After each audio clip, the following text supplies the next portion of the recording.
Ada teman gue cerita gitu ya, temennya lagi gitu, dia ngebuat MVP pakai SaaS. Nah, satu-satu dulu nih ya, biar ngerti dulu apaan gitu ya. MVP itu apa? Kita bahas dulu satu-satu. MVP itu minimum viable product gitu ya. Jadi kalau kita mau ngebuat sesuatu, mostly biasanya sekarang itu super apps gitu ya. Super apps itu apaan? Contohnya ada yang paling gampang kayak misalnya Tokopedia, Gojek, atau Lazada, atau Shopee, itu super apps gitu. Apps yang fungsinya tuh banyak gitu ya, satu apps untuk mengcover semua kebutuhan gitu, itu sebutannya super apps gitu ya. Nah, minimum viable product gini, kalau kita punya sebuah ide terus abis itu kita mau tes di pasar gitu kan, kita nggak bisa kayak invest dulu beberapa tahun jadi dulu baru kita tes, kelamaan. Zaman sekarang nggak kekejar kayak gitu gitu waktunya. Makanya biasanya orang ngetes tuh dalam waktu yang bulanan, dites dulu sama pasar. Kalau responsnya positif diperbesar lagi, kalau negatif ya udah dilepas, kayak gitu kan sistemnya kan.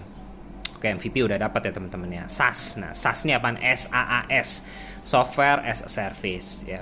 As a service itu banyak gitu. As a service itu apa sih? As a service itu jadi kita gampangnya pakai sesuatu gitu ya, tinggal bayar aja gitu, nggak usah kita milikin gitu. Contoh misalnya kalau ada namanya IaaS, ada juga infrastructure as a service ya. Kita misalnya mau beli komputer nih, wah ribet nih kalau gue mesti beli komputer server sendiri di rumah, belum lagi coolingnya gitu kan, segala macam dan lain-lain, repot. Mending sewa aja di cloud gitu kan. Tapi jangan lupa bayar ya, dan bisa jadi biayanya jauh lebih besar gitu ya.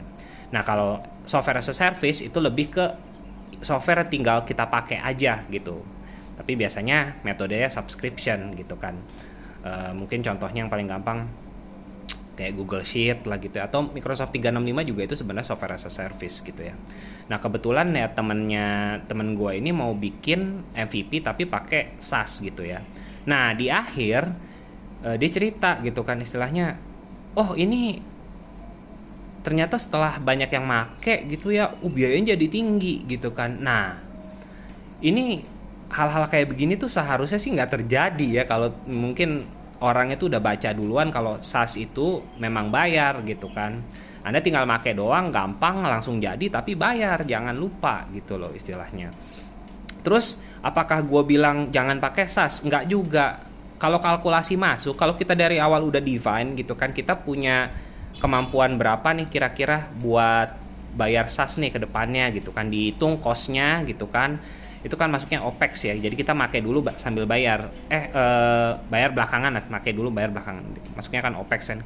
Kalau kita udah tahu, kita udah aware kayak gitu, berarti kan kita udah ada target dong. Kalau misalnya gue mesti ngeluarin misalnya 100 juta, otomatis ya target gue harus lebih gede lagi gitu loh. Nah, kalau kita belum ada target, terus kita make yang berbayar kayak begitu, jadinya nanti di ujung baru mikir gitu kan, oh ternyata kalau banyak yang ngehit gitu ya, banyak yang masuk, banyak yang akses, misalnya angkanya jadi naik, atau kita malah nggak sadar kalau itu sebenarnya bayar gitu kan.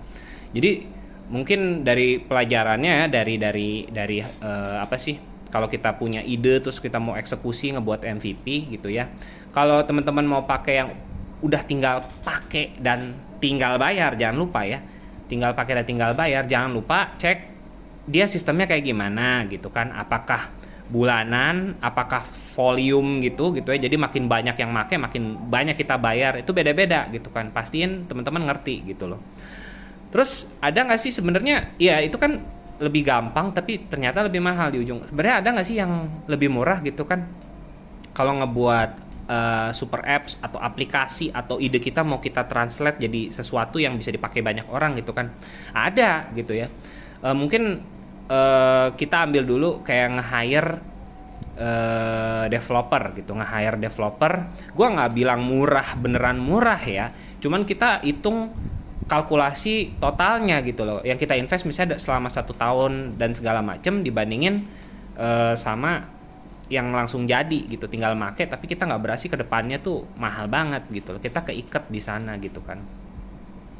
Itu satu, misalnya kita nge-hire developer gitu kan, atau misalnya kita pakai apa namanya, no code tools ya. Sekarang kan banyak ya kalau buat ngoding pakai no code tools, tapi itu pun juga sebenarnya sih berbayar teman-teman. Biasanya tuh ada subscription per bulannya gitu ya. Jadi nggak ada yang gampang dan bayarnya murah tuh, nggak ada sih gitu kan. Tapi dengan perkembangan zaman sekarang sih, kalau menurut gua ya, daripada pusing gitu ya, kita sekarang tanya chat GPT aja udah bisa jawab dia kan. Pakailah artificial intelligence seperti chat GPT dan segala macam untuk ngebuat produk Anda sendiri gitu loh. Sekarang zamannya udah ke arah situ gitu loh. Dengan harapan adalah kalau kita leverage atau menggunakan artificial intelligence itu, kita bisa ya udah gue sendiri aja yang ngerjain. Kan nggak bayar apa-apa, cuman bayar sama waktu kan. Nggak ada kerugian nggak ada kerugian keuangan yang kita mesti keluarin gitu kan. Jadi ya saran gue sih ya mending belajar sendiri lah gitulah, daripada kitanya nggak siap gitu. Kalau kita sudah siap gitu istilahnya, oh gua mesti bayar segini nih per tahunnya gitu kan, kalau pakai yang gampang dan udah dikalkulasikan, it's fine. Tapi kalau belum siap, kalau masih punya waktu banyak, belajar sendiri aja kalau mau bikin aplikasi mah. Itu aja, semoga bermanfaat.